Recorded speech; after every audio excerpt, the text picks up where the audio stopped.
Hi guys, I'm doing a really quick mini review for the Sigma flat top Kabuki F80 and the Sigma round top Kabuki F82.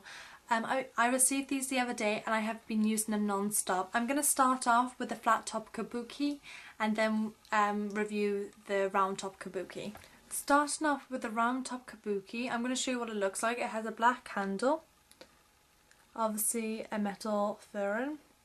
And then this is the brush itself. It's super soft synthetic bristles and it's incredibly dense. You probably won't be able to see how dense it is, but I actually went through my whole collection of makeup brushes and the only ones that actually came close to this is height wise, it's the same size as the Sigma travel size brushes. This is in the nice pink one in the Duo Fiber F50 brush.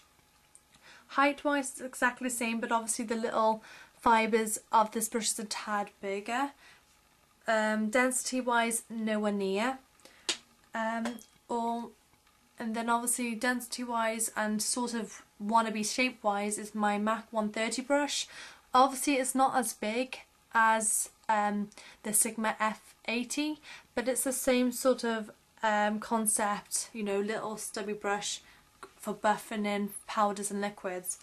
I honestly love this brush. I have used it with my creams, heavy, really cakey foundations, really thin foundations, illuminating matte, you name it. I have used this brush with a lot of foundations because I didn't want to give a review and then, you know, you go buy it and it's like, oh, I used it with my mineralized skin finish powder, didn't look that nice, or I used it with my Studio Sculpt, wasn't that good. I really wanted to try this out with a lot of foundations and powders before I reviewed it, and it made all the foundations look the same, flawless and airbrushed, and I love that. It's so super soft and it's really easy to buff the foundation in.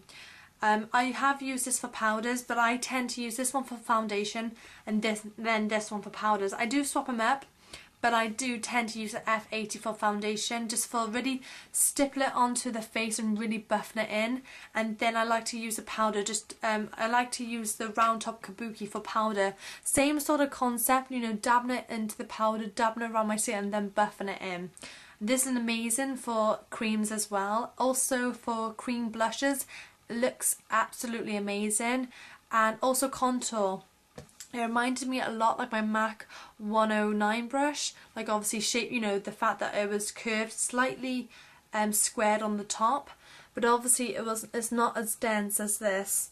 It kind of also reminded me of my MAC Pro sponge, as you can see, because it's obviously a sponge, it's really dense, and the same sort of shape. But then it more looks like a beauty blender, which is obviously without water. That's the closest thing I could find for this matchiness, and if you like the beauty blender then this is the brush for you. These cost me $12.99 each, and I put the links below where I got them from, and I absolutely love them.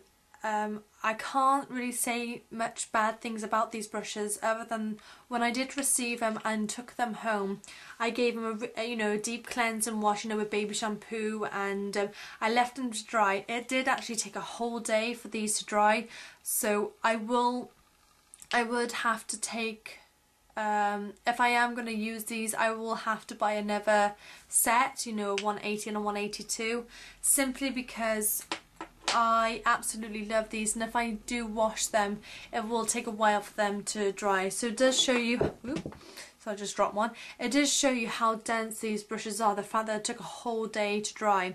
I do tend to dry wash them, obviously with a brush cleanser. MAC brush cleanser is great because obviously you can really buff it into the brush and obviously cleans it up, but I do recommend deep cleansing them about 3 times. Well, I wash them 3 times a week, and on the other days I do use my brush cleanser because it does dry a lot faster. That's the only bad thing about them, is the fact that they do take 1 day to dry, but all the other good things is that it makes your skin look flawless. It's synthetic bristles, so vegans can use this or vegetarians can use it, which is always a good thing. Let's not harm the animals. And it's super soft. I have never found a foundation brush, or in this case a powder foundation brush, I dropped my F82 on the floor, where I buff it into the skin and it makes my skin look flawless. This is a really short review. I do recommend these brushes, and yeah, stay tuned for more reviews. Bye guys.